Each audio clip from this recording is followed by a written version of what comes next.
ఇప్పుడు no cost cough syrup తో 60 రూపాయల విలువ గల ఇన్హేలర్ పూర్తిగా ఉచితం. దెబ్బకి దగ్గు జలుబు మాయం. అతిపెద్ద పండుగకు తెలంగాణ యూనివర్సిటీ ముస్తాబైంది. పుష్కర కాలం తర్వాత స్నాతకోత్సవం జరగనుంది. కాన్వకేషన్ కు అధికారులు విస్తృత ఏర్పాట్లు చేశారు. వర్సిటీ స్నాతకోత్సవానికి తెలంగాణ గవర్నర్ జిష్ణుదేవ్ వర్మ హాజరై యూజీ, పీజీ విభాగాల్లో ఉత్తమ ప్రతిభ కనబరిచిన విద్యార్థులకు గోల్డ్ మెడల్స్ ప్రదానం చేయనున్నారు. పీహెచ్డీ, డాక్టరేట్ సాధించిన వారికి అధికారికంగా పట్టాలను అందజేయనున్నారు. నిజామాబాద్ జిల్లా డిచ్పల్లిలోని తెలంగాణ విశ్వవిద్యాలయం రెండో స్నాతకోత్సవానికి సిద్ధమైంది. పుష్కర కాలం తర్వాత స్నాతకోత్సవాన్ని అత్యంత ప్రతిష్టాత్మకంగా నిర్వహించేందుకు అధికారులు అన్ని ఏర్పాట్లు పూర్తి చేశారు. 2006లో తెలంగాణ యూనివర్సిటీ ఏర్పాటైంది.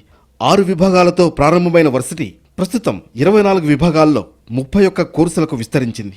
డిచ్పల్లిలో ప్రధాన క్యాంపస్తో పాటు కామారెడ్డి జిల్లా బిక్కనూరులో సౌత్ క్యాంపస్, నిజామాబాద్ జిల్లా సారంగాపూర్లో ఎడ్యుకేషన్ క్యాంపస్ కొనసాగుతున్నాయి.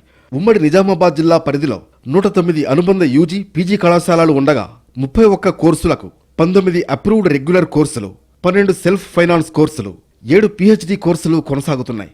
2006లో వర్సిటీ ప్రారంభం కాగా 2013 నవంబర్లో మొదటి స్నాతకోత్సవం నిర్వహించారు.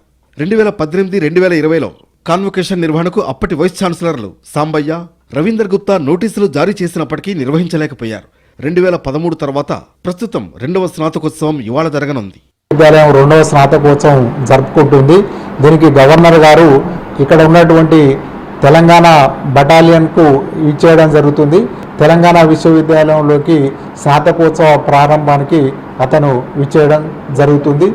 తెలంగాణ గవర్నర్ జిష్ణుదేవ్ వర్మ ఈ కార్యక్రమానికి హాజరు కానుండగా ముఖ్య అతిథిగా ఐఐసిటి మాజీ డైరెక్టర్ ప్రొఫెసర్ శ్రీహరి చంద్రశేఖర్ పాల్గొంటారు.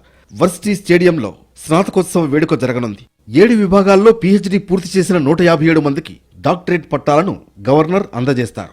పుష్కర కాలం తర్వాత స్నాతకోత్సవం జరుగుతుండటంతో తెలంగాణ వర్సిటీలో పండుగ వాతావరణం నెలకొంది. విద్యార్థులు, అధ్యాపకుల్లో జోష్